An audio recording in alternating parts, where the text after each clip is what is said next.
rest of diversity, finally. And then we'll be moving on into animal physiology, okay? So, Deuterostomium. So, just only two major clades. Chemodermata, we've already talked about them. Chordata. Chordata is going to be pretty big because that's the one we belong to, and it has a lot of subclades.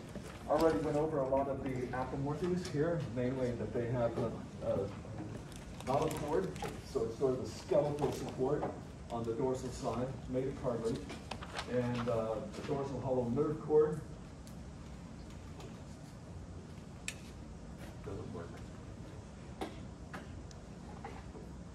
They do have pharyngeal slits, but as I said, there's another group further down that we're not, the hemichordata, that are also filter feeders that belong in this area right here, and that's really where pharyngeal slits happen to evolve, so it's not an apomorphy of the chordata. However, they're pretty important. And something that is not in your textbook, endostyle, the thyroid, that's in the pharyngeal area. Dorsal ventral inversion. Looks like our whole body plan has turned upside down compared to what happens in other animal groups. Most other animal groups that have a nerve cord, it's ventral, or nerve cords are ventral. But here it's on the dorsal side. Furthermore, some of the Hox gene derivatives, proteins that are produced in the early embryo set the body axes as to what's going to be the dorsal side, what's going to be the ventral side, what's going to be anterior, posterior. Well, with regard to dorsal versus ventral, those protein gradients are reversed compared to other animals. Okay, and this is the last slide. Phylogeny. However, my phylogeny I'm going to put over on that side. All right? So, just classification. There's three groups here, off of Chordata.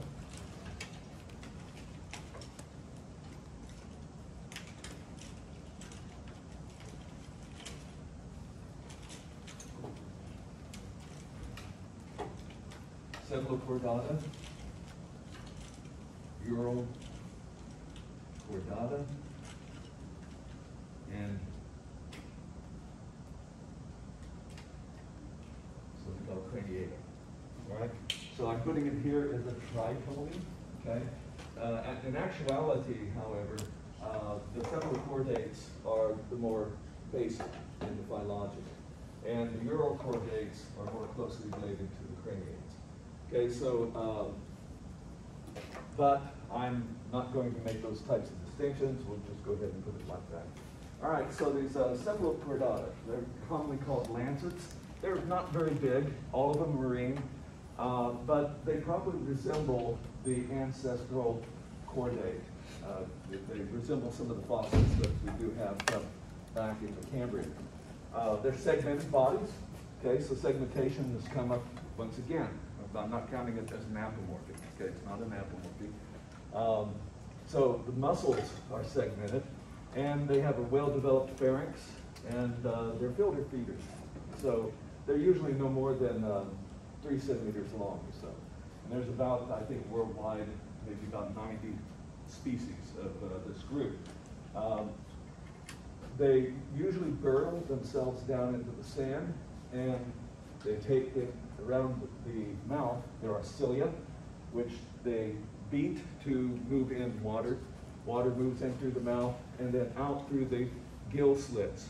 Okay, so this is where bits of food that happen to be dissolved in the water get stuck in the mucus of these gill slits, pharyngeal slits, and then that goes on down to the rest of the digestive system. Okay, so these gill slits, although pharyngeal slits, gill slits, we call them gill slits simply because they do serve a little bit of gas exchange.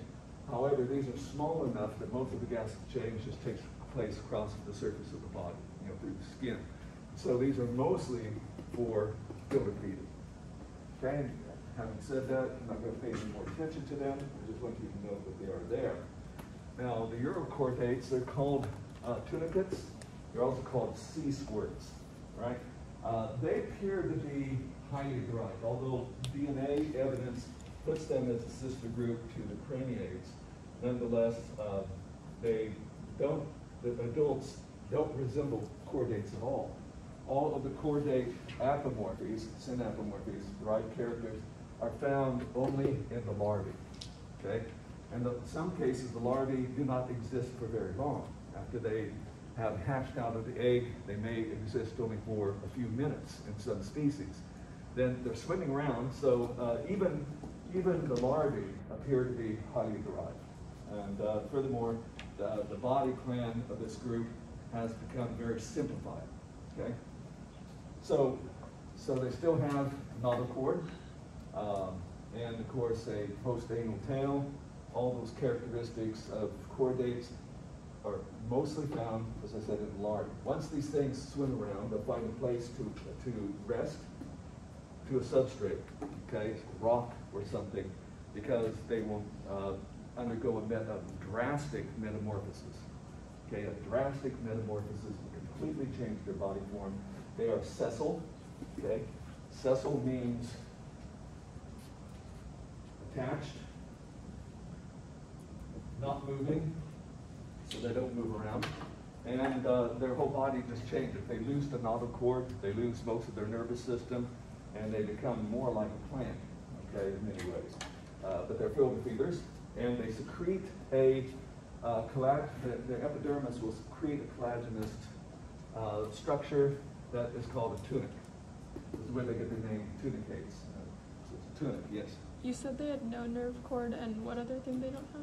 What's that? They have no nerve cord, and what other thing do they No, have? most of the nervous system disappears and the notochord is reabsorbed. Okay. Okay. However, what they do retain are the pharynx, pharyngeal slits, because this is, once again, the tunic is on the outside. It's pretty thick. It's made of collagen.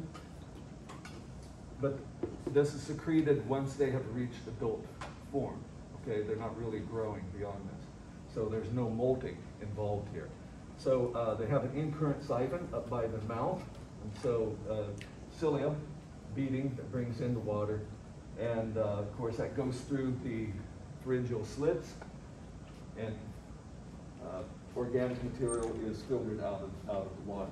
And as this water moves out of the pharynx, goes into this tunic area, and there's an excurrent siphon.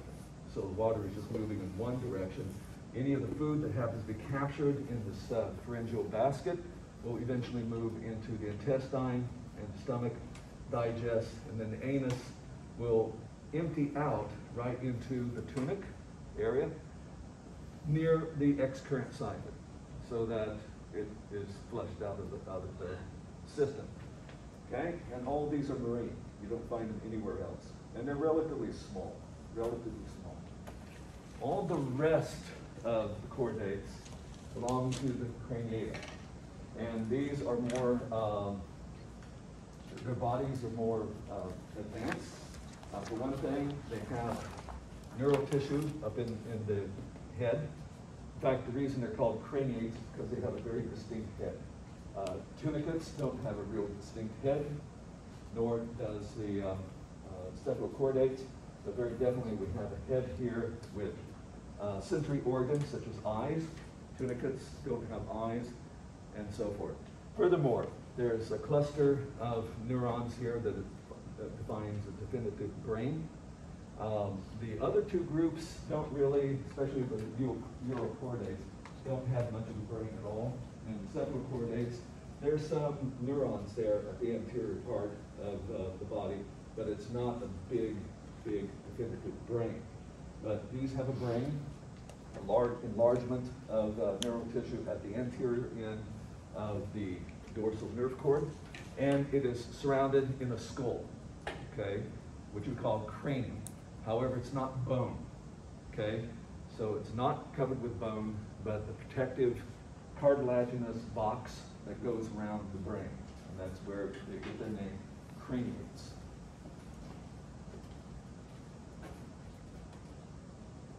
Okay, within the craniata,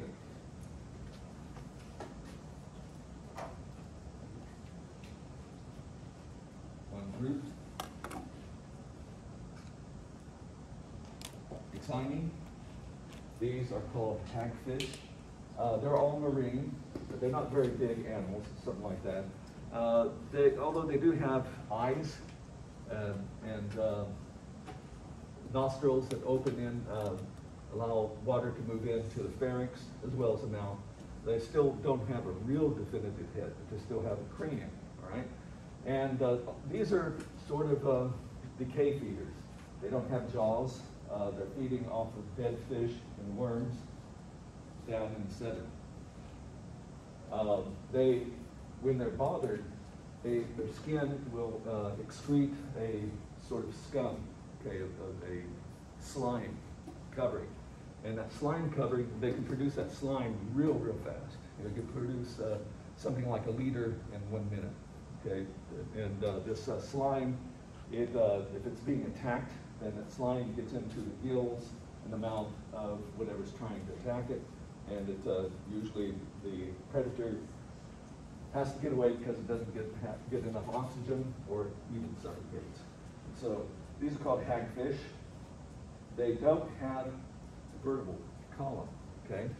That's a different group. So these are not vertebrates. These are not vertebrates. And I want to point out that craniata and vertebrata are not the same thing. A lot of people sort of mix them together, but they're really different clades. So with the Vixini, these are hagfish. And the rest of it is, of course, vertebrata. What the vertebrate happens to be, that's the apomorphy, is a vertebral column.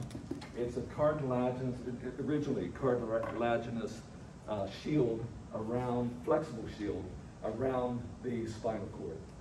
Okay, the dorsal nerve cord, it's now in a encasing that has joints to it, so it's flexible. And furthermore, it sort of takes over some of the functions of the nautical cord. In fact, when we get further down in the evolution of the vertebrates, the nautical cord isn't there. What we have as remnants of the nautical cord are the cartilaginous sheets that are in between our bones in the backbone, the vertebrae. So those cartilaginous discs, they're derived from the nautical cord. Okay, but these still, early ones, they still have both the nautical cord as well as the vertebrae. It's hard to call that a backbone yet because it's not really bone. It is cartilage. And some other additional characteristics is that the vertebrates also have a much higher degree of cephalization. Something I forgot to put down here, jump back here to the craniates because it's not up on the screen here, is that for the craniates and on up, there's been a gene duplication of all the Hox genes.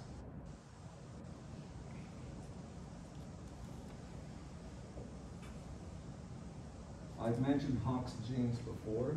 These are very important genes because their protein products lay out the axes of the body. Okay, what is dorsal, what is ventral, what is anterior, what is posterior, what is off to the side, and so forth.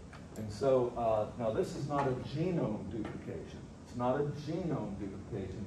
It's just a duplication of the Hox genes. So chemoderms, cephalochordates, urochordates, they only have one copy of the set of genes, whereas here craniates have 2 or more copies. The genes have been duplicated. Now, what is the significance of that? It gives a little bit, gives evolution a little bit more possibilities for building a more complex body. Okay, more because these genes, even though they're duplicated, they have also diverged in some of their functions, but we can tell that they're paired together. Even though 2 Hox genes are very, very similar, they still do something a little bit different. That's also an apomorphy, duplication of. Yes, if I put it up here, it's an apomorphy. Indeed. And then the vertebrates. We haven't up there yet. High degree of cephalization. And this is a fossil going back to the Cambrian.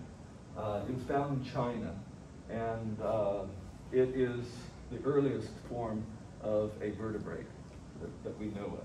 And this is the artist's conception, what it looked like. Notice that there's also segmented muscles. And even when you get to fishes, when you eat your fish, you can see that the muscles are segmented. They come in these ridges that look like chevrons, and that's segmentation. Okay? Once we get into land vertebrates, the muscles have to take on totally different forms to be able to live on land. Therefore, that segmentation disappears.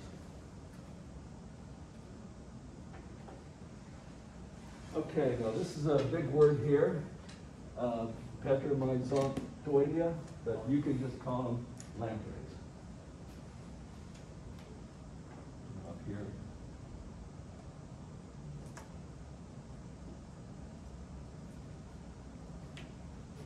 Okay, lampreys, that should be. And they're a type of jawless vertebrate. And in fact, in the early Cambrian period, they were really abundant, all these types of jawless fishes. We call them jawless fishes. They don't have jaws, but beginning in the Cambrian. Today, the only survivors of that particular group happen to be lampreys. And they look like this, sort of snake-like. They really don't have any fins. But the modern lampreys, they are bloodsuckers.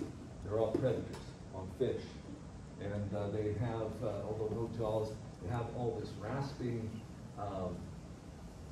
mouth parts in here that look like teeth that they hold on, and the mouth is sort of suction-like because it can really grab onto the side of the fish, and those teeth will grind through the skin of the fish, and then they suck the blood out, okay?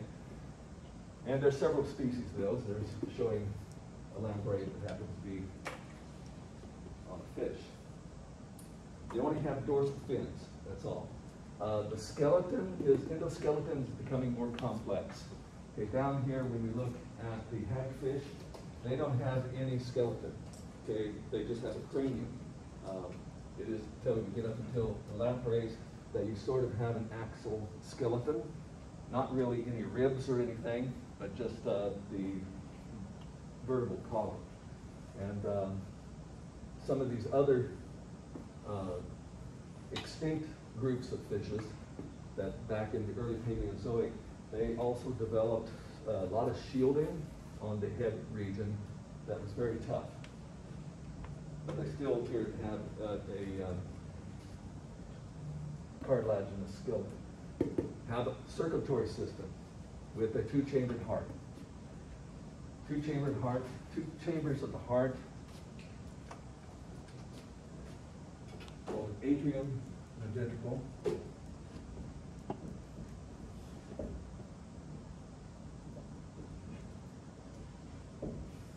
The atrium receives blood into the heart, and the ventricle is more musculated. It is what pumps blood out.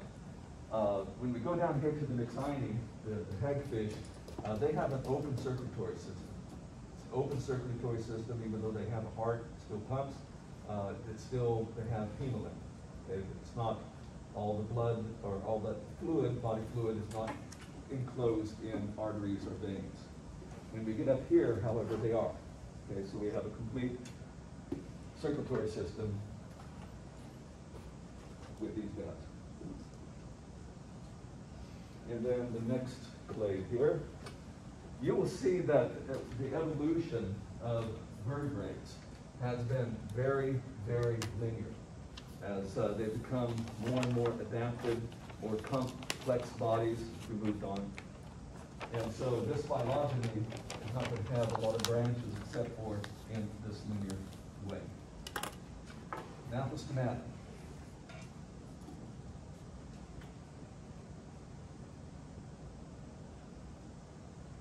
Okay, several things here. Jaws. Where do jaws come from? We believe, and there's pretty good evidence for it, in the embryo, as you see the embryos develop, is that jaws came from the bony supports for pharyngeal slits from the anterior, the first anterior pharyngeal slits, the bony supports became articulated, and we can see this in some of the older fossils, okay? And so they developed jaws. That was attached to the cranium, okay?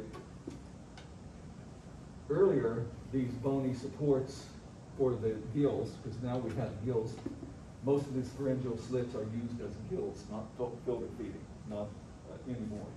And so it's the anterior two bony supports that became parts of the jaws. Furthermore, these have a mineralized axal skeleton, in other words, the vertebrae, which are not shown here. The vertebrae have, the cartilage has been mineralized. So they have a calcium phosphate bone, true bone at this point, mineralized skeleton. And besides that, pectoral and pelvic fins. Pectoral fins are in the area where our arms are, okay, just right behind the head. And the pelvic fins are where our legs are, okay, further down the body. So the Gnathostomes developed this. Furthermore, there was also another genetic change here. So this is another synapomorphy.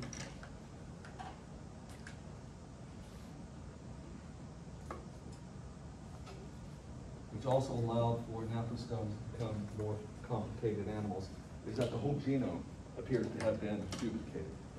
So somewhere along the line there's a mistake in meiosis, such that instead of having 2 sets of chromosomes, they had 4, okay?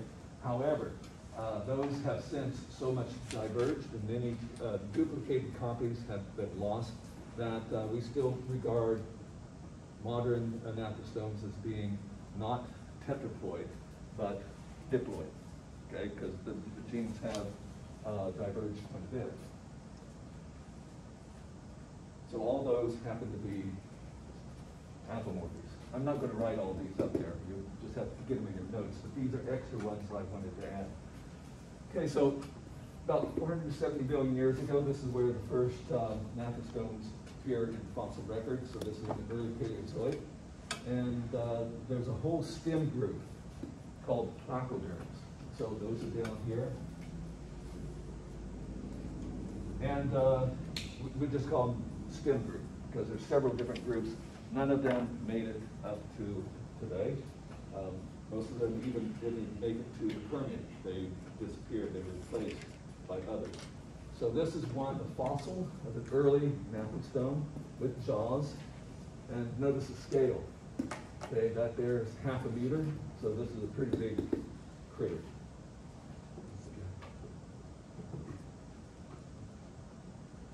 Okay, then within the Gnathostomata, we have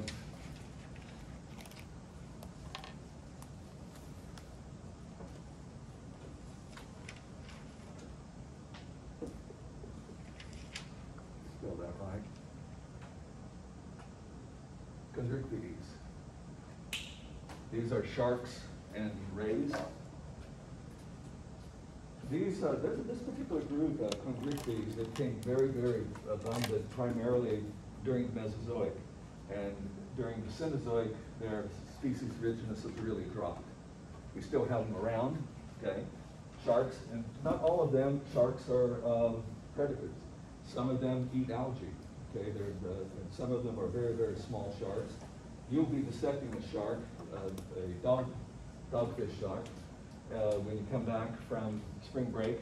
And these sharks are about this long, okay? And I always guarantee that they buy a pregnant shark so that we have in the lab at least one shark that has eggs. And usually she is much bigger. And so some team will get to have that shark to dissect, okay? So what I'm putting up here is apomorphies with skin covered by denticles of annuloid. Okay, so these are sort of like scales, and they feel like sandpaper.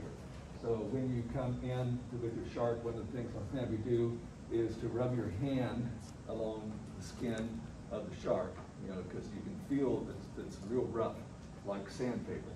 And so that's this This is sort of like enamel that's in our teeth, but it's a different compound. It's much harder. It's a very hard substance. And pelvic claspers, this is only in the males, and you will also see that in lab.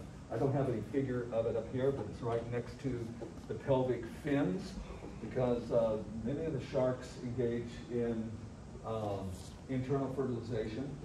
That's really unusual for animals that live in water, marine habitat, that they copulate, okay? They introduce sperm into the female's body directly. Usually, males and females come together, and they simply release sperm and eggs into the water, and fertilization takes place outside. But here, the males will grab onto the female, and they use this to hold on to her during copulation. And so you'll see that. In fact, that's the way you can tell a male fish, a male shark, from a female one. This is a feature, lateral line system is a feature of many of the gnathostomes, not just only the chondrichthyes. I'm not putting it up as an apomorphy. It probably could have been considered as an apomorphy for the gnathostomata, but I'm not putting it there. But it's found in even other types of gnathostome fishes. And what this is, it's a fluid-filled tube that goes down the lateral sides of the body that is sensitive to pressure changes. And so when there is a rock or something moves in the water, that creates pressure waves. And from those pressure waves, you can see it if you throw a rock into the pond, you see the rings that are going away from where the rock fell in. Those are compression waves. And that's what the lateral system detects. And it's really fine-tuned. So even in dark water, these fish can tell where there's movement, where maybe a predator is coming for it, or something that it can eat for food. They can detect it. They have their whole skeleton is cartilaginous. Now, isn't that a problem? If their skeleton is of cartilage, and I already said on a slide up here that these guys have a bony skeleton, and then up here we're going to have bone again, would it be more parsimonious to put this bone as having evolved here? Doesn't that make sense? Does it? If I say bone here, and these have cartilage, and all these up here have bone, would it be better to put bone here? Why do you think I have bone here?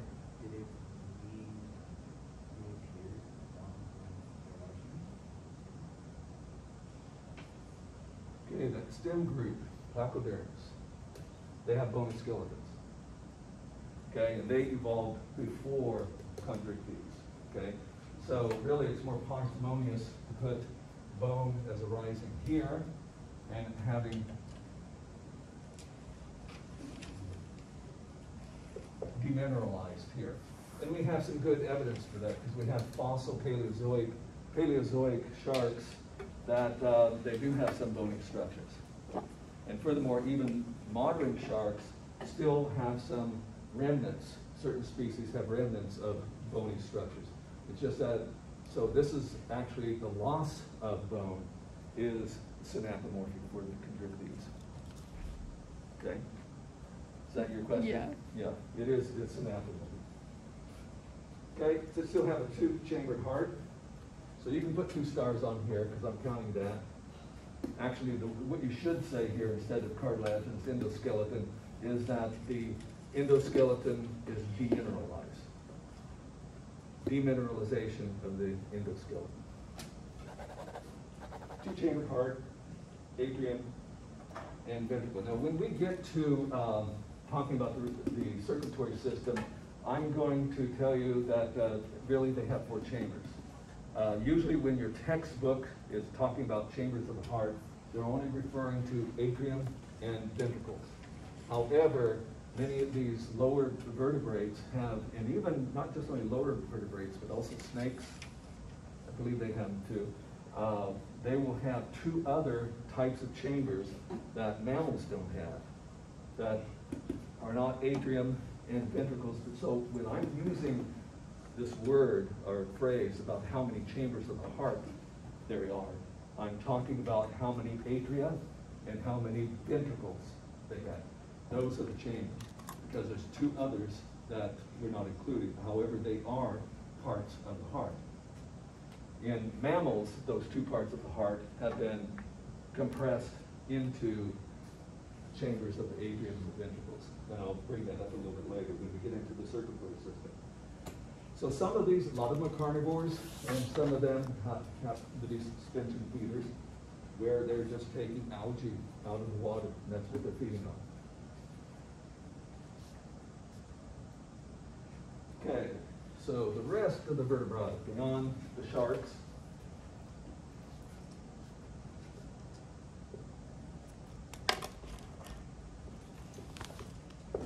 Osteichthyes.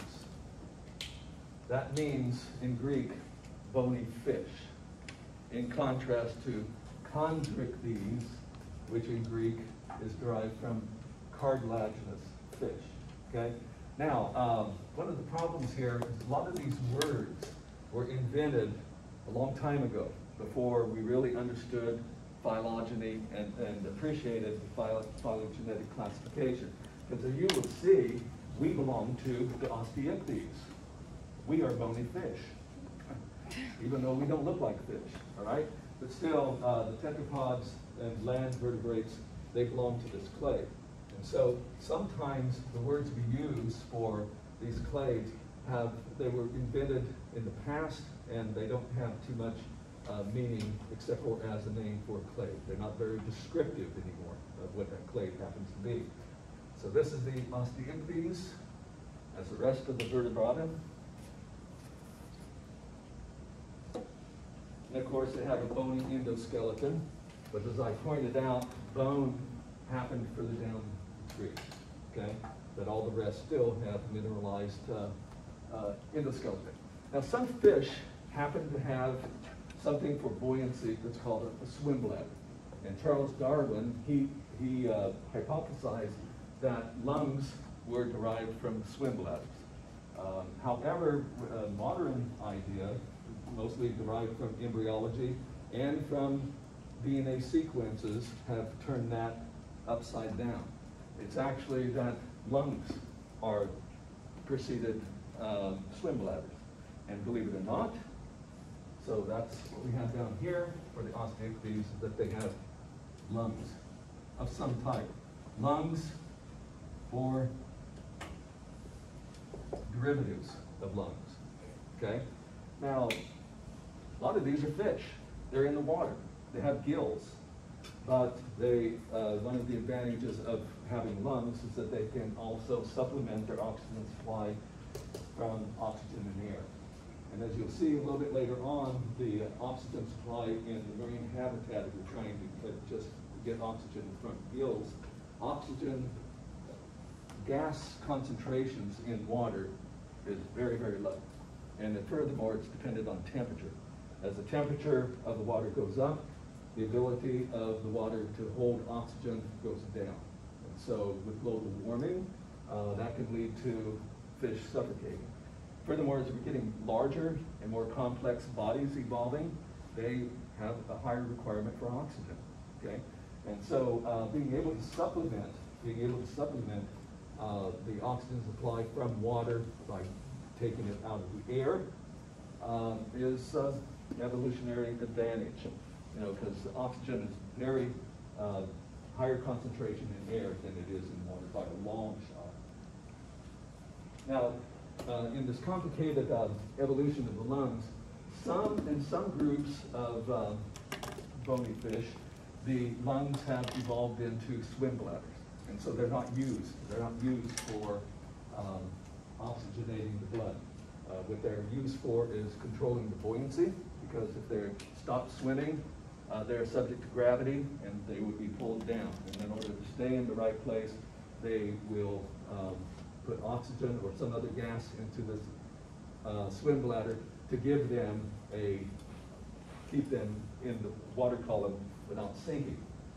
Incidentally, these are both lungs and swim bladders. They're derivatives of off pockets of the esophagus. So in the vertebrate system, we have, of course, the mouth, and then behind that, pharynx, which is further back, esophagus, and then stomach. Okay? So on the esophagus, say lungs are outpocketings, is that they're derived really from the esophagus. And we still have that attachment there, because from your nose, mouth, common passageway for both your oxygen, or both your air, breathing, and food that you're eating, they pass through this pharynx. And you have back here trachea that branch off from the esophagus that takes the air to the lungs. Okay? So these are connected and derived from the esophagus. And then in some of these fishes, what has happened is that this has been broken so that the swim bladders have no connection anymore. That's not true of all. There are some fishes that still have a connection from their swim bladders to the esophagus. Others don't. And then yet other groups of fish have lost swim bladder and lungs altogether. Okay, so there's been a lot of mosaic changes in this group. Okay, so the osteichthyes, what you normally see and think of as fish,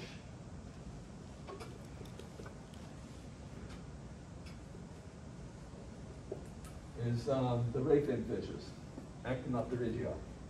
Okay, these are like trout, perch, salmon, all the typical fishes, gar, that you normally think about. And I'm not going to go into them too much. It's actually the biggest, most species-rich group of vertebrates. There's more species of fish in this Actinopterygii than all the other vertebrate groups. And I'm putting up here is what they have in their fins as supports. What supports their fins, their pectoral fins and their pelvic fins, are cartilaginous rods that are called lepidotrichia. So this is the fins here, and those lepidotrichia, that's where they get their name, common name as ray fin fishes, because those rods look like rays. That's the only apodorm that's different. Now the gills, which are in sharks, the gills are still somewhat exposed to the outside. There are openings called spiracles that allow the water to go into the gills and the pharynx, but in the Actinopterygii and other fishes up here, the gill chamber is covered by an epidermal, it's derived from the epidermis, it's an ectodermal origin, a flap that is called an operculum. This here doesn't show the operculum, well, here, that's the operculum, and the gills are underneath it. And so this is quite unlike sharks. I don't think that figure of a shark shows it. Let's just go back. Probably not big enough to really see it, but yeah, it doesn't show up here. But instead of, there's no operculum there, but there are openings, holes along the side, which don't show up in this particular photo, that are called spiracles. They don't have an operculum. And of course, most of these groups, the swim bladder is used for buoyancy. And now the rest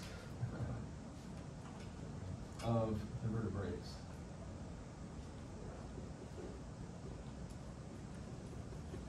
Sarcopterygii. Sarcopterygii. These are lobe-finned fishes. Okay, so look at Sarcopterygii. Is that, and I've already mentioned this before with the lobe-finned fishes, is that their pectoral, the bases of their pectoral fins and pelvic fins have not cartilaginous rays, but bone. And the way those bones are articulated are just like in our arms, in our legs. We have the same features there. And I'll show a picture of that here in a moment. So I'm going to put a trichomy here, even though it has been worked out between Actinista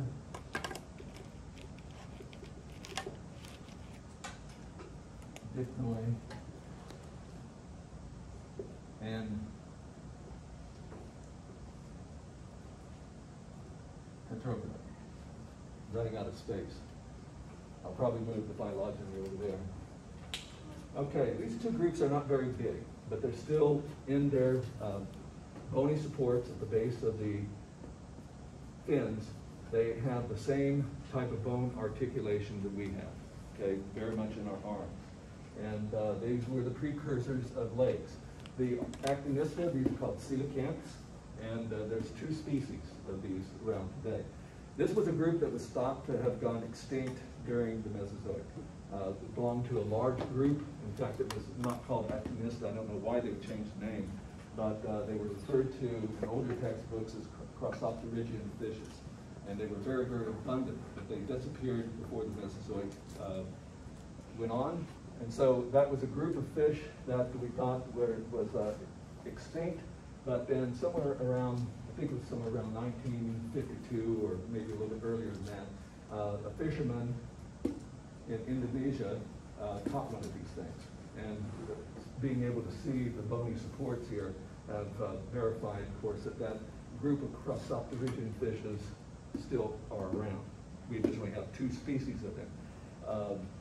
Now this is still a modern fish. It's not a living fossil. Okay, it's a modern fish. It has its own unique attributes that makes it different from the fossil Crossopterygian fishes, but nonetheless, it still survives. These are lungfish, and that is Dipnoi. I believe there's 6 species of these. These have lungs, very good lungs. In fact, they can crawl out of the water, climb trees. And sometimes you can be in Africa. I think there's a couple of species in Africa, one in Australia, and a couple in South America. But nonetheless, they get out of the pond, and due to the bony supports in their fins, they can crawl across the land. Right? Furthermore, their lungs are really interesting physiologically because they are the precursors to some of the specializations that we have in higher vertebrates. So these types of fishes showed up in the Devonian, okay, the latter part of the Paleozoic. And then this is one member. It's called Eusthenopteron. And in the pelvic girdle, pectoral girdle, they have humerus, ulna, and radius, and all the types of bones that we have from our shoulder to our elbow, the humerus, and 2 bones from here to the wrist, just but the same basic pattern. The number of digits, however, down here varied quite a bit. You know, it didn't have 5 necessarily. Some of them could be up to 12. There was a great deal of variety. But once we get into the tetrapods, once they move on to land, the number of digits have been stabilized at 5. We have a pretty good fossil record of the transition from lobe-finned fishes to tetrapods.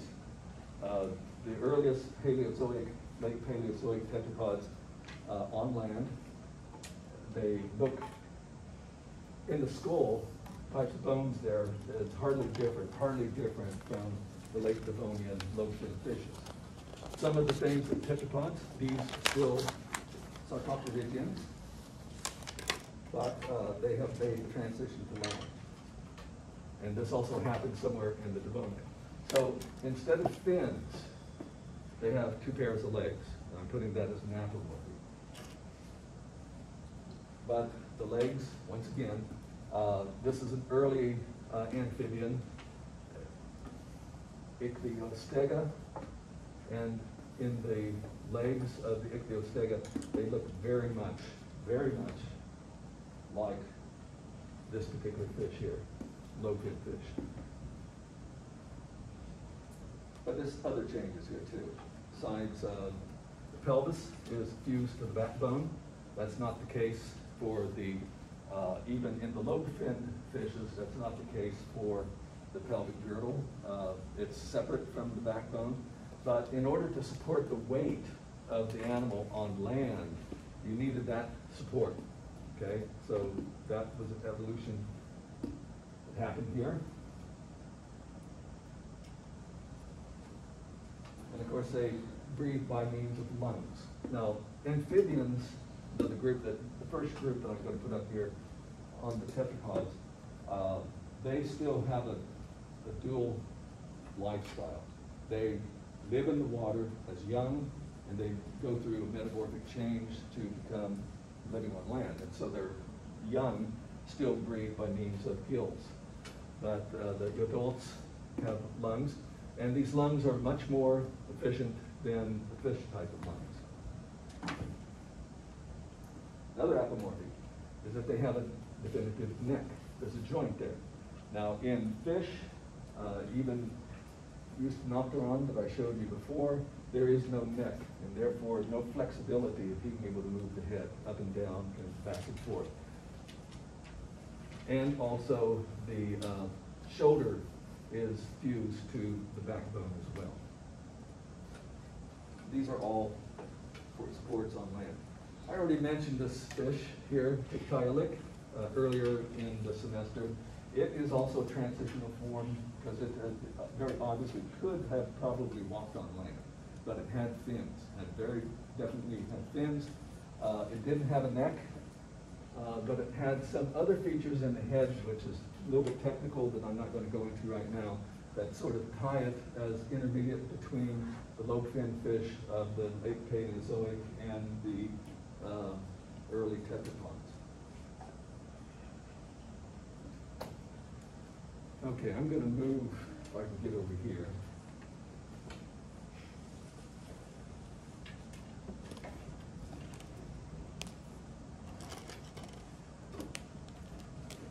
Incidentally, tetrapoda means 4 legs. Tetra is 4, podos, foot, leg.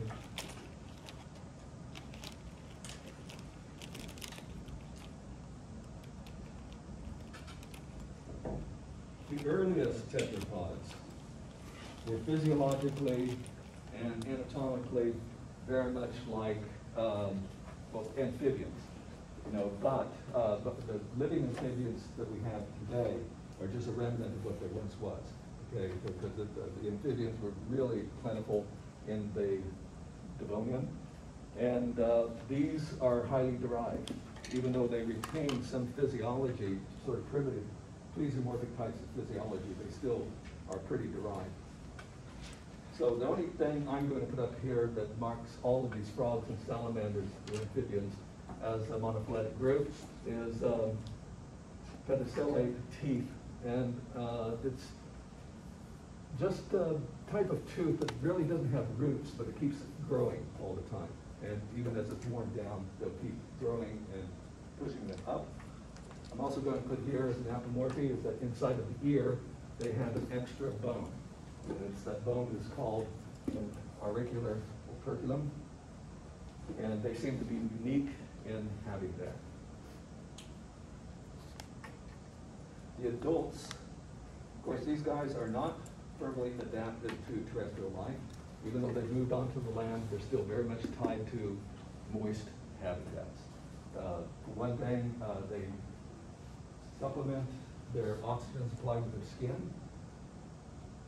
Their lungs are not very well developed, still better than a fish lung, but still it's very inadequate. It doesn't have a whole lot of surface area inside the lung for gas exchange, and therefore they also breathe through their skin. Now, breathing through the skin means that the skin has to stay moist. And if it has to stay moist, then you can't put any sort of anti-evaporative protection on it. And therefore, they can lose a lot of water by evaporation. And therefore, they're found in relatively wet habitats. Making the transition from the larvae, which are with gills in water, feeding on algae, to the adults, they have to go through a metamorphosis. So the whole body completely changes. The tadpole loses its tail, loses its gills, and a lot of other formations in the body change it to the adult form. And of course, they have a bony endoscopum. However, the heart circulatory system is more advanced over that of the fish. Fish have two-chambered hearts. These have three-chambered hearts. So they have two atria, and one ventricle. So blood enters the heart through the right atrium, and then it's shunted into the ventricle, a single ventricle, and then it will go through the lungs, back to the lungs, through the left ventricle, left atrium, and then into the ventricle, then from the ventricle out into the circulatory system. So the blood is going through the heart twice, okay, in two different circuits.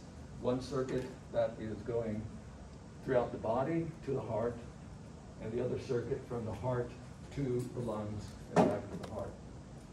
So the point being here with a three-chambered heart is deoxygenated blood that's coming into the heart and oxygenated blood that's coming from the lungs into the heart.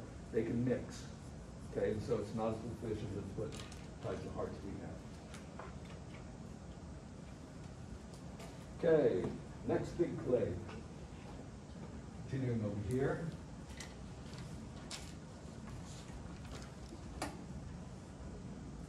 The amniotic. Now this has made a real good transition to adaptive land. Main apomorpha here is amniotic egg. Amphibians, to reproduce, they have to go back to water. Just like our bryophytes were tied to water. Although they're land plants, they're tied to water with their reproductive system. And that's also true with salamanders and frogs. In order to breed, they lay their eggs in water. They have to be in water. However, with the amniotic egg, there's a transition away from water. It can now be laid on land, okay? And so what is this amniotic egg? It's a development from the embryo of extraembryonic tissues. Now what are those? Extraembryonic membranes, okay? There's three different extraembryonic membranes. One of them is called an amnion. And this here provides a water environment for the embryo to grow in. And so still the embryo is developing almost in its own little pond. It's still in amniotic fluid. Amniotic fluid that is very similar to water, it's mostly water. And so that prevents dehydration and also cushions the embryo. But there's other tissues. The allantois. Okay, one of the things that happens in any metabolically active organism is they produce metabolic waste. A lot of times it has to be ammonia, okay, from the breakdown of amino acids. So what are you going to do with this waste? Okay, this embryo cannot jump out of the egg and run over behind a tree and pee and then come back in, okay? So that's one of the functions of that allantois, because if that ammonia builds up high enough, it's fatal. It's very fatal. For an animal egg that is developing in water, it's no big deal, because it can simply, the ammonia can just fuse away, because ammonia is very soluble in water. So one of the functions here of the allantois is to remove that nitrogenous waste away from the amnion and store it somewhere else. So it's not mixing in with the developing embryo. And furthermore, they have another layer, usually on the outside, that very frequently will secrete sort of a leathery covering, shell. And this is called chorion. So this is for gas exchange. Now, one of the problems with having an egg on land and being able to breathe is that it also allows for the loss of water. If gases can come in, water can go out, okay? And so this is a special type of tissue that allows for gas exchange while preventing water loss, okay? So, now of course it's going to lose a lot of water if you put it out in the sun, all right? So when I say that these are more terrestrial, doesn't mean that you can just put them out in the sun. They still have to be in a shade protected place. But still, the reproductive strategies here, the animal doesn't have to go and reproduce in water. And this, now incidentally, all of these tissues, okay, let me go over here. Okay, we started out with zygote, becomes a blastula, becomes gastrula. Some of the cells in this blastula, only a few of those cells will become in the amniotes. A few of those cells will become the embryo itself. The other cells become these membranes. And so these are derived from the fertilization event in the zygote. And so these are absolutely genetically the same as the embryo itself. Same genetic makeup, same genes, etc. Okay, now there's other, yes? So in this sense, you mentioned respiration and gas exchange. In terms of what is the difference between those two? What is the difference Yeah. between gas exchange and? These are respiration and allantosis. Okay, both of these, yeah, okay. Both of these are involved in, they're the same, respiration, gas exchange. Oh, so They're really the same. Because respiration is taking in oxygen, you know, and getting rid of carbon dioxide. But in that sense, they differ just a little bit. Because the gas exchange here, that I'm talking about, is across the surface from the atmosphere. The allantois is still between these tissues, and because these tissues, these extra embryonic tissues, they're living cells. They have to have oxygen too. And so mostly with regard to these tissues, not so much with regard to the embryo itself, the allantois is partly involved in supplying oxygen to the chorion and so forth. Okay. So but still, gas exchange, respiration, they're pretty synonymous. But both of those tissues are involved in. Okay, so another advance is that they have waterproof skin. Okay, frogs, since they use their skin to breathe, they have to be moist, have to stay moist. Here, having a lot of keratin in the dead cells on the outer part of the body filled with keratin prevents water loss. So these are more adapted to terrestrial environment. But then if you're going to eliminate the skin as a means for gas exchange, respiration, then the lungs have to become more specialized. And they are. They're on the inside, the lungs have more surface area. The lungs are a little bit bigger than we have in amphibians. And furthermore, these amniotes have ribs, okay? Frogs don't. Salamanders don't have ribs, okay? And the whole function of these ribs is to provide a means to ventilate the lungs. Frogs swallow air, okay? Mostly bringing air into their lungs, mostly by extending the muscles on the lower part of the mouth, okay? But here, the amniotes are using, in part, the expansion muscles that will expand the rib cage out, creating a vacuum through which the air is pulled in. And then the ribs will collapse, creating pressure to drive oxygen out. And so this is something new. It's also more adapted to terrestrial conditions. So I just showed you here a frog. See, there's no ribs there, but amniotes have ribs. And this is, once again, yeah, an early ambiote has ribs. Frogs and amphibians don't. So that's an anthropomorphy as well. Okay, so two different branches to the amniota.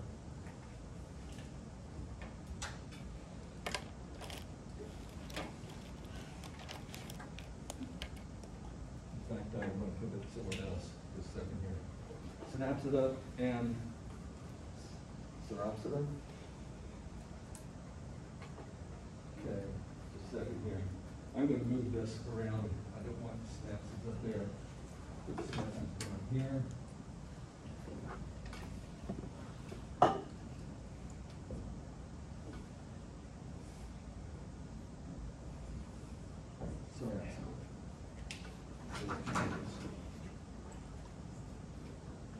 Okay, now these two clades, so the amniotes rose in the late Paleozoic, but there were two clades, Synapsida and Sauropsida. This one here was the most abundant one. Okay, it had more members to it, and this Dimetrodon is a good representative of this particular clade.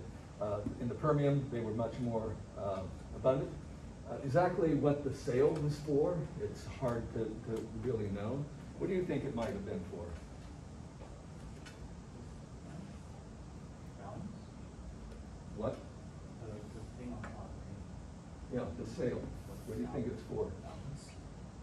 Balance? Balance? I've never heard that one before, but Predator protection? Like protection from predator? protection, well, we still get to it down here. I don't know that they have too much for protection. No one really knows. It could have been mate display, or more likely thermal regulation. Because by orienting their body with regard to the sun, they could either heat these things up or turning away from the sun, cool themselves down. Because they were probably cold-blooded. And so the environment involves their temperature. Okay, but nonetheless, this was most abundant. And of course, would you call that a dinosaur? For your childhood books? Yeah. It's not. It's not even close. Synapsids lead to mammals. This is stem group, mammal stem group. Okay, they're not dinosaurs on a totally different branch. Okay, at the end of the Permian, with that mass extinction, this group really disappeared quite a bit. Okay, so they disappeared, they went extinct, and coming out into the Triassic, several million years after that Permian crisis, it was the other branch, the Sauropsida, that became dominant. Okay, so most of the synapsids died off. Okay, so aponeuromorphies for the synapsid clade has to do with the skull. Okay, in addition to an eye socket and the nose opening, there's usually in fish the skull, which is now made of bone. Okay, and this bone happens to come from dermal bone. Most of the bone in our skeletons is of mesodermal origin. However, the skull is of ectodermal origin. So the bone is developed from ectoderm in this particular case. Now, what about that cartilaginous skull? Okay, down here, craniates. They had a skull made of cartilage. Well, now that's been incorporated into the bony skull. Okay, but first the cartilaginous skull comes first, and then it's replaced.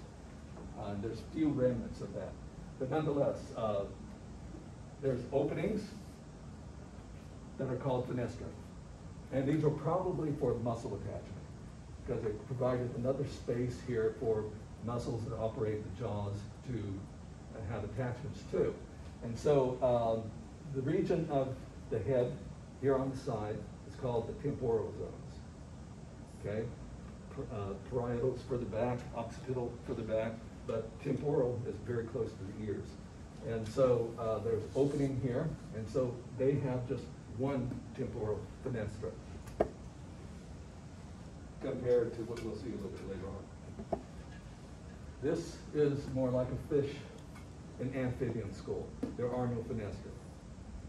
But here we have one temporal fenestra, teeth with cusps, most of the fish teeth and amphibian teeth, they just come to a point. With cusps, there's ridges and depressions and several points on the same tooth, and that is unique to synapsids. It's unique to mammals too. Okay, mammals still retain that. Teeth specialization, especially with canine teeth. So your canine teeth, your teeth right here in front, you have two teeth that are sort of flat, blade-like. Those are called incisors. And then the next tooth back, just one canine tooth, comes to a sharp point. I'll show, and you can see that canine teeth with dogs, cats, everyone. So this is an early synapsid. Canine teeth were relatively large. And of course, this really doesn't show the fenestra very well. Okay, so during the middle Mesozoic, so that Dimetrodon that I put up there, you would regard it as a stem group, but the only surviving synapsids today happen to be mammals.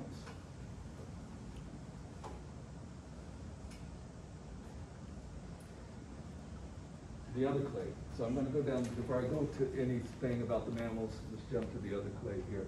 That's the Sauropsida. That is, during the Mesozoic, was the most dominant clade. Okay, we're outnumbered synapsids by a long shot. Most synapsids during the Mesozoic were about the size of a mouse or a rat. They never got very big because this particular group outcompeted them. There was much dominant and abundant. So this includes birds, reptiles, so I'm going to put them in here. So I'll come back to this word reptile here in a moment. Apomorphies for sauropsids include their skin. They have aglandular skin, means there's no glands. We have glands, sebaceous glands, sweat glands. Frogs have glands. Fish skin has glands, but not this group. So aglandular skin, and they have a special type of keratin. There's several forms of keratin. We have keratin in our skin as well. And our hair is almost pure keratin, but it's not this variety of keratin. So this keratin B is typical of this sauropsid clade. Teeth. Okay, skull. This is not showing the skull, but we have a single bone that forms our lower jaw. That's actually an apomorphy, as I'll get to, for mammals. Other vertebrates, other gnathostomes, the jaw consists of several different bones. Not only the dentary bone, but also something called a coronoid bone. Coronoid element that's usually on the inside of the jaw. And so these have a single coronoid in the lower jaw compared to the synapsids. Early synapsids had two coronoid. And this is sort of showing the reptilian jaw. Coronoid is this bone right there. And it's there in birds. Birds still have it. And this, I don't know what type of reptile that is, but it still has the coronoid. Whereas in mammals, it's gone. It's been completely absorbed into the dentary bone. All right, now there's a bunch of names here that makes it sort of hard to deal with. Because Sauropsida, still going to put that there, and we have the apomorphies. But then there's another here.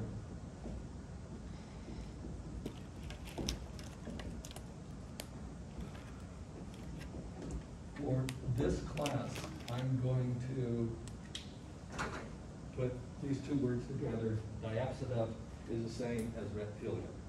Okay. Now, this sauropsid clade has a lot of fossil forms. A lot of fossil forms that have gone extinct.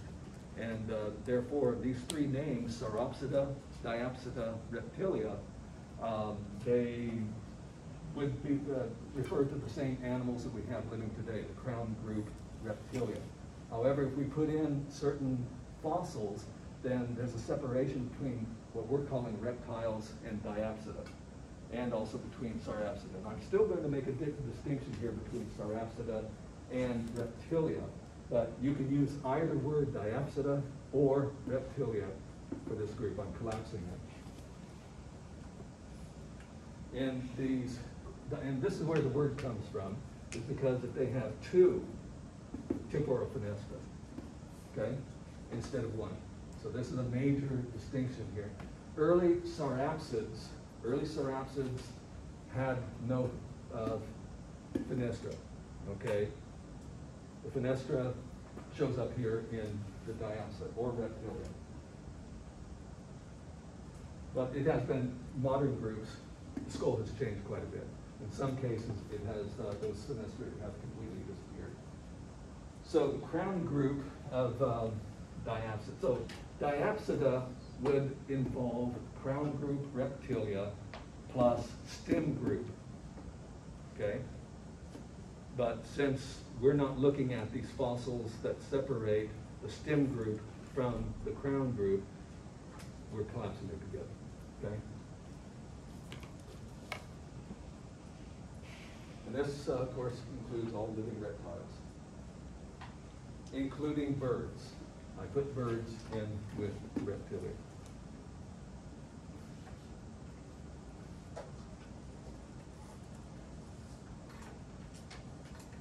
Okay, so we're going to walk down the Sarapsid. I'll make sure that everyone has this. Any questions? It's a long haul through the mountain stones. So is Diapsida not the same as Reptilia?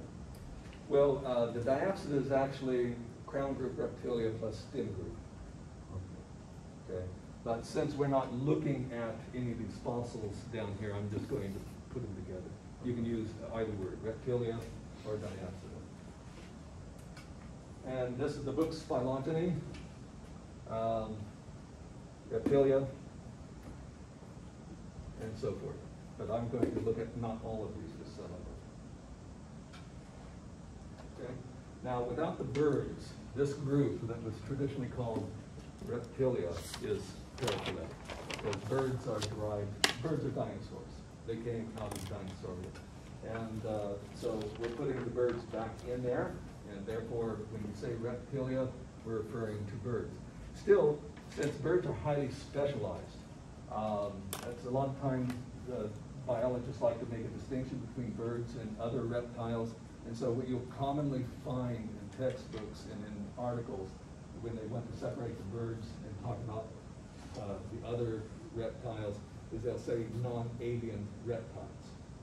Non-avian reptiles. Avia is the birds, okay? But the birds are very highly specialized.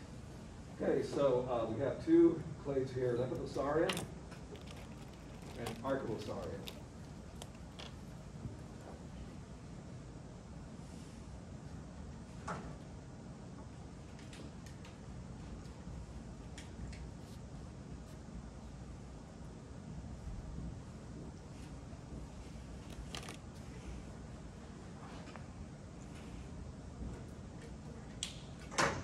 Two branches. The Lepidosauria are the lizards and snakes and related forms. Okay. And the main apomorphic for this particular group is that they have full body shedding of the skin. Now, this is not a cuticle. It's not a cuticle. But they go through and allow the skin, the epidermis, the outer layers of epidermis to completely dry out, and they will form a slit in that dried out skin and shed it and crawl out of it. It's sort of like molding. In fact, sometimes it's called molding, but it's not molding in the same way as the ecdysozoa. Because with the ecdysozoa, that is not skin that they're shedding. It's a cuticle, and it's made of different things. But in this case, it's skin. And another thing here that's somewhat unique is that they have paired hemipenes. So this is a penis, okay? It's a male organ, copulatory organ. They have two of them, okay? Left and right. Whereas in most other animals, just a single one, okay? So that's pretty much unique to this particular group. And the tongue is not. Now the tongue is primarily chemosensory. So why snakes, you see them flicking their tongue, is that they're smelling the air. Okay, they're picking up chemicals that are floating around in the air, so it's chemosensory. It's not for tasting their food. Some of these, of course, are poisonous. Rattlesnakes and other things, poison glands. And we'll jump away from them. Just want you to know where they belong in the tree of life. The Archelosauria is the rest of the reptiles. And for this, there's not too many good characters, morphological characters that come up as synapomorphies, but it really does show up in their genomes. So there's large areas, about 100 different areas spread throughout their genome that are very highly conserved. And so we don't need to worry about that, but that level of conservation is unusual for such an old group. And so there's something about these areas, these 100 different areas, that is being highly selected for to keep them that way, okay? So this is all we're going to say. We're not going to say what those 100 elements happen to be, but that is in there. Testudines, turtles. Okay, that's one Archelosauria. And it used to be believed that the turtles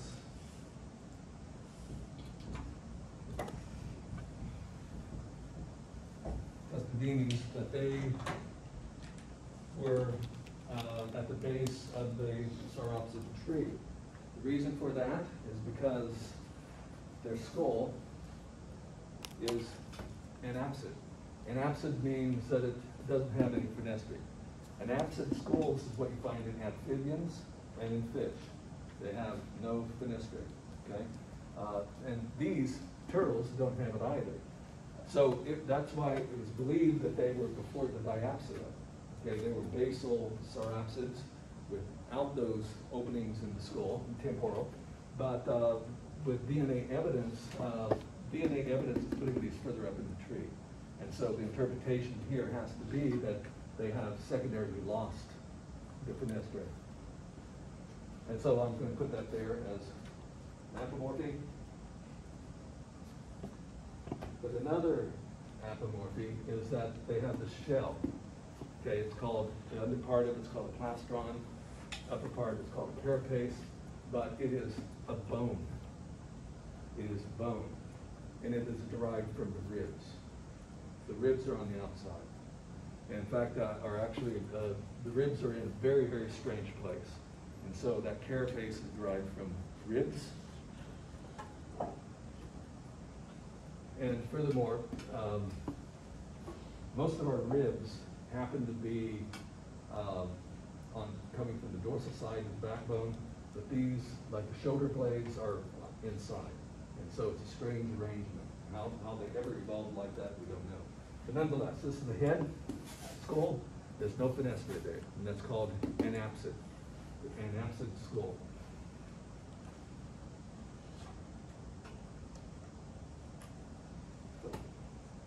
Fusion of the ribs, actually on the inside, but the bony plates here still come from the ribs, derived from the ribs. The other branch now is Archelosauria. We hope we can get through all of this one clade so that when we come back, all we have to talk about is mammals. It's a little tricky here because this Archelosauria, that is Arcosauria.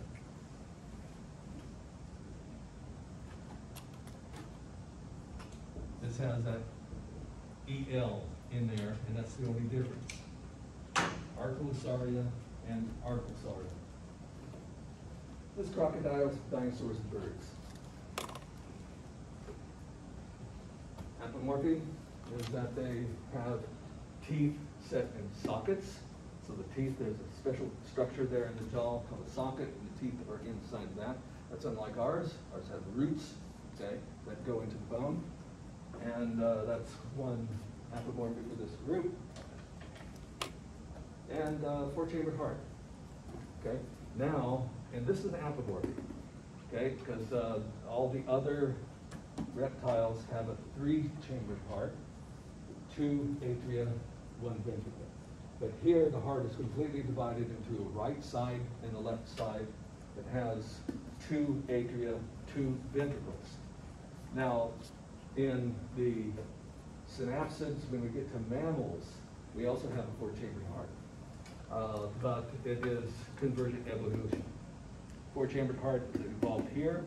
It's convergent with the four-chambered heart that we have. And in fact, it's still derived from a primitive fish-like circulatory system.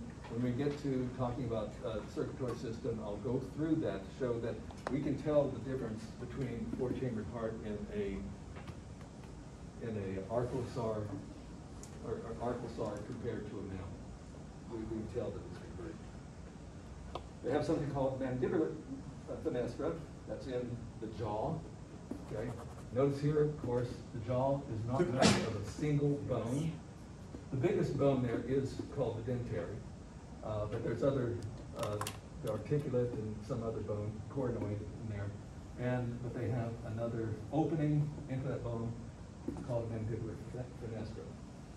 That's unique to them. They also have an orbital fenestra. So this is the fenestra behind the eye, just the eye, but antorbital. Orbit refers to the eye, referring to the eye. And antorbital means in front of. And so there's another opening here. And once again, this serves for attachments of muscles that operate the lower jaw. It also serves for decreasing the weight of the skull. Still having a strong bone skull, but not so heavy. This is when we're getting into dinosaurs. They're pretty big, and their skulls are good. If they were solid, they would be really, if they were solid bone, they would really be heavy. And therefore, to cut it down, we have this evolution of openings to make the skull lighter, but still strong enough to support all the muscles, so they have to be operated there. Living groups of archosaurs, just crocodilia, crocodiles, alligators, and dinosaurs. So crocodiles and dinosaurs, they're not quite sister groups, however. I put up here.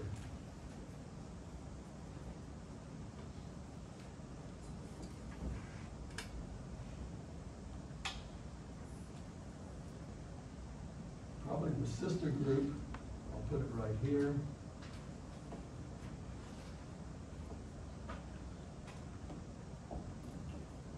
Pterosaurs.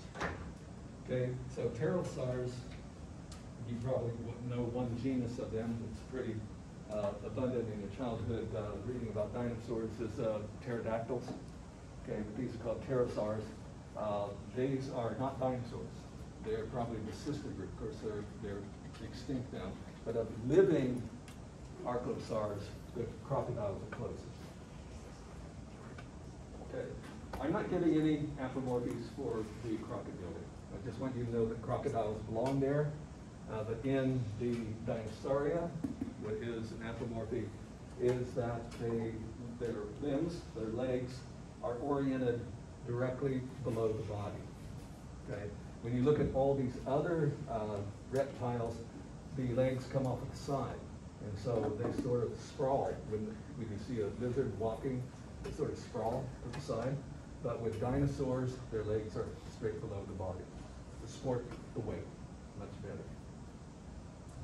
And that is another convergence with mammals, because mammals are the same way. Okay. Reduction of digits on their hands. Fourth and fifth digits have been reduced.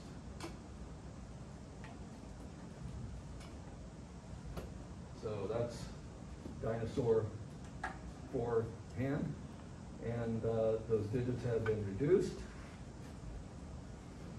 And on the leg, or on the foot, also reduction to just only 3 toes. How many toes does a bird have? They have three. Yeah, exactly this. And in their, of course, they don't have, their forelimbs are wings, but you know, when you eat chicken bone, those two bones at the very tip that happen to come together, those are the, you know, fingers. Here it's even further modified, because two of the fingers are, that's only two fingers in the bird, and they are fused together. And this is the Archosaria, dinosaurs, two branches, Saurischians, Ornithischians. I'm not going to impose that on you, even though I wish I could. I really like those. And pterosaurs, right there. Crocodiles, right there. And birds, over here. They come from a group of Saurischians that are called theropods. They're closely related to Tyrannosaurus rex. Okay, so all these things here are indeed sauropsids, but they're not dinosaurs. And so if you get anything out of this class, I want you to go out into the world and tell them what a real dinosaur is. These are not dinosaurs. That is not a dinosaur. Pterosaurs. No dinosaurs. The only dinosaurs that fly are birds. These are dinosaurs. Okay? And some of them had feathers. So feathers is not an apomorphy for birds, because several groups of dinosaurs that obviously could not fly, also had feathers.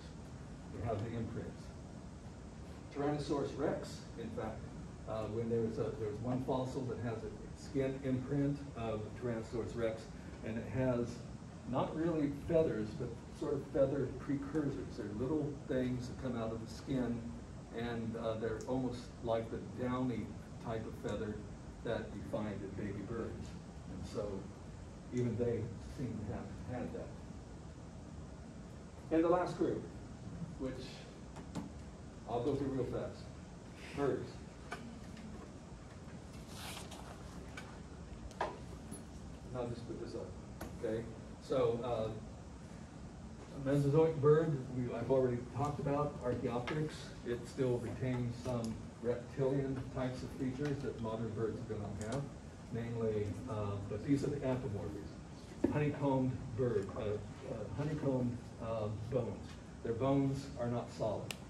Okay, there's air spaces in there. And this may be an apomorphy that's not just only birds. Probably some dinosaurs have it too. Wings, I'm putting here, not feathers. Feathers is not the apomorphy. It's flight feathers.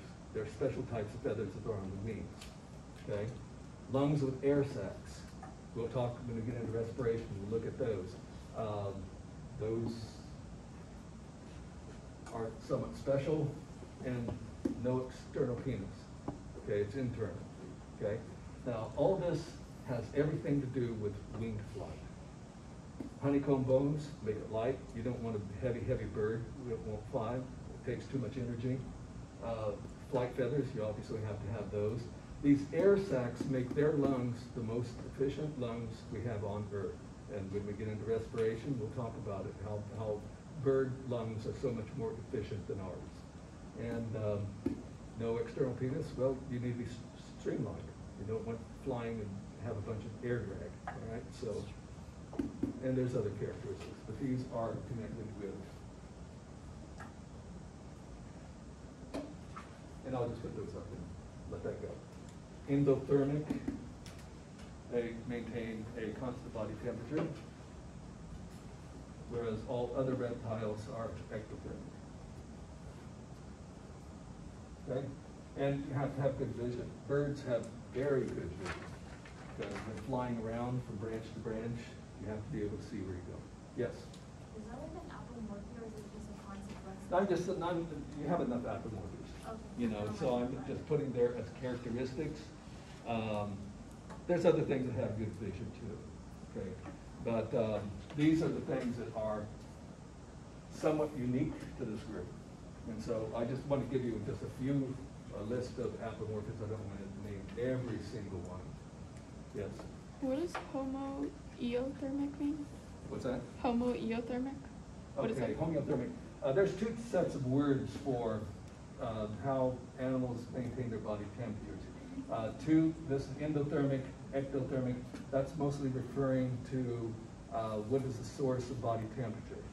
So with endothermic, it's their own metabolism, like ourselves. We have burned food to raise our body temperature. Okay, so whereas an ectotherm, their main source of body temperature is from outside, okay, the sun. Then they maintain their body temperature by moving into the sunlight and then moving into the shade, moving into the sunlight, etc.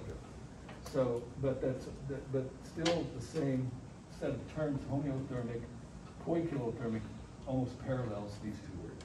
Yep. Homeothermic means maintaining a constant body temperature, whereas poikilothermic, the body temperature varies.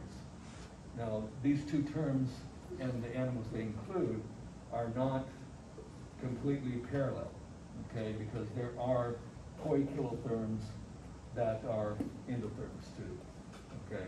So, but still, these two sets of words match. Okay? And I think that's it.